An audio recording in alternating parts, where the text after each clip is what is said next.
Rappelle-moi quelques souvenirs de Sophie. Ah, Sophie.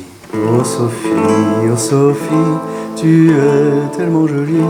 Mon cœur ébloui et séduit pour la vie. Il faudra que je la révise quand même un peu, parce que si Ouais, et bah tu sais quoi? Si je lui chante, elle aura un peu l'air...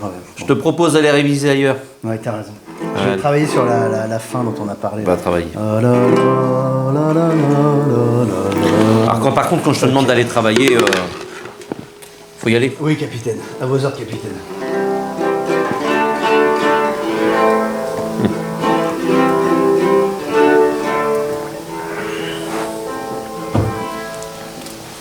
Julien.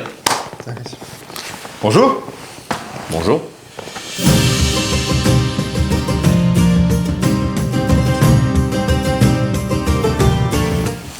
Plein de choses. De nouveaux aménagements pour commencer, de nouvelles écritures aussi. Des écritures de scénarios sur toute la saison. L'idée sur cette saison, c'est de pouvoir vraiment apporter des nouveautés aussi bien en infrastructure, avec les aménagements pour des nouveaux personnages, de nouveaux lieux à découvrir, de nouveaux lieux à explorer également, et puis de nouveaux services aussi à découvrir, notamment avec les hébergements, puisque le parc va pouvoir proposer à ses visiteurs de rester plus longtemps au sein du royaume, justement, que ce soit au sein du corps des gardes, avec les différents aménagements qu'on va y proposer, et donc des chambres pour différentes quantités de personnes. Bientôt, mi-avril, pour les premières sessions de Caster. Le 13 avril, en effet, ouverture officielle du parc sur une aventure de 4 heures, tout en sachant que un tout petit peu avant, le 9 avril, on a la pré-ouverture pour les membres de l'association, la Guilde Rustique.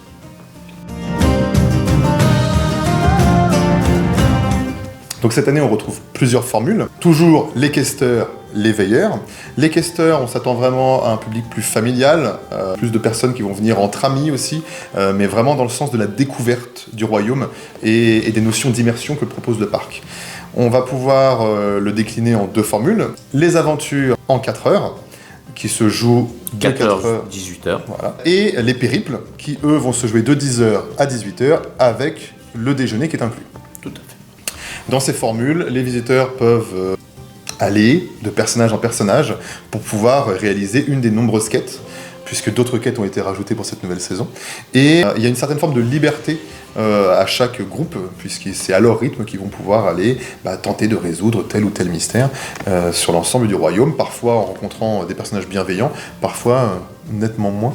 Donc ces deux formules questeurs, les aventures, les périples, qu'on peut déjà réserver. Certaines, je crois, sont déjà complètes. Les premières sont déjà complètes. Voilà, toujours cette possibilité, justement, de pouvoir réserver sur le site internet. Mais ce n'est que la formule découverte, la formule initiation au parc rustique, puisqu'après, on peut, pour les plus audacieux, s'attaquer au capitaine, rencontrer le capitaine, en étant veilleur. Voilà, on peut tenter d'intégrer la compagnie des veilleurs pour vivre deux grandes nouvelles aventures cette année, ce qu'on appelle les périples veilleurs.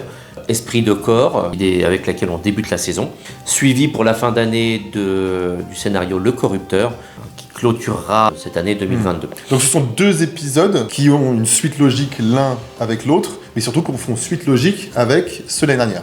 Oui, tout à fait. Avec mon collègue Ludovic, on a véritablement la volonté de vous proposer de nouveaux scénarios qui ont toujours une continuité, une suite logique d'une saison sur une autre. Et la compagnie des veilleurs, ça reste quelque chose d'assez important dans notre univers. Et on vous propose de participer à l'entraînement de ces veilleurs sous la formule le camp des veilleurs, qui lui prend déjà un petit... Plus long, effectivement. On commence sur des formules qui sont de 10 heures. D'accord. Donc là, on est sur du 14-24. Et qui permettent de former les veilleurs et peut-être de commencer à apporter cette notion de hiérarchie et de grade au sein des veilleurs. On rentre dans la compagnie des veilleurs, en passant aussi par le camp des veilleurs.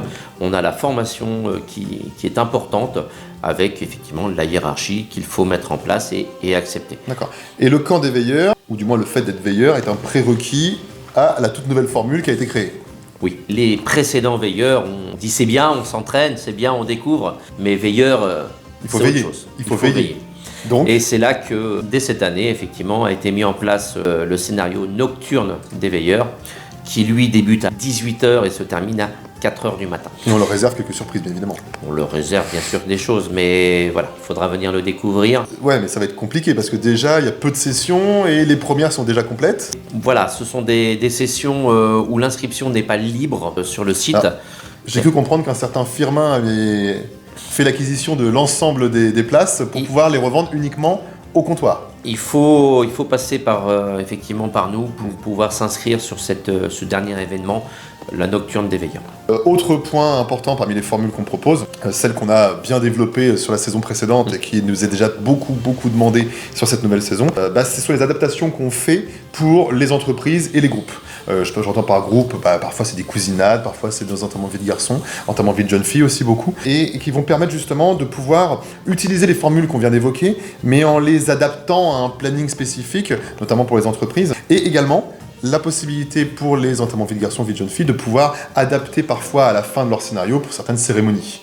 C'est vrai que c'est des demandes qu'on peut avoir aussi, notamment pour des mariages. On a déjà des mariages qui sont prévus. Voilà, cette formule qui permet vraiment d'adapter le scénario en fonction des besoins spécifiques, avec une privatisation ou pas du parc.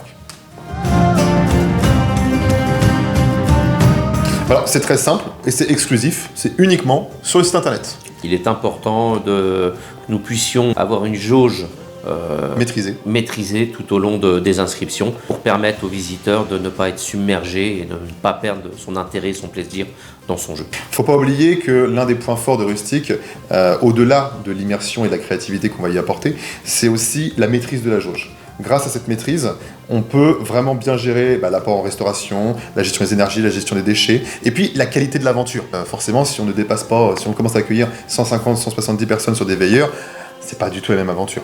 Donc c'est pour ça qu'on fonctionne exclusivement sur réservation, sur rustic.fr. Vous choisissez l'onglet expérience, on va vous expliquer toutes les possibilités que vous avez, et vous allez pouvoir justement choisir et réserver après dans l'onglet programmation la date qui vous correspond le plus. Si vous avez des questions, vous pouvez sans problème nous contacter.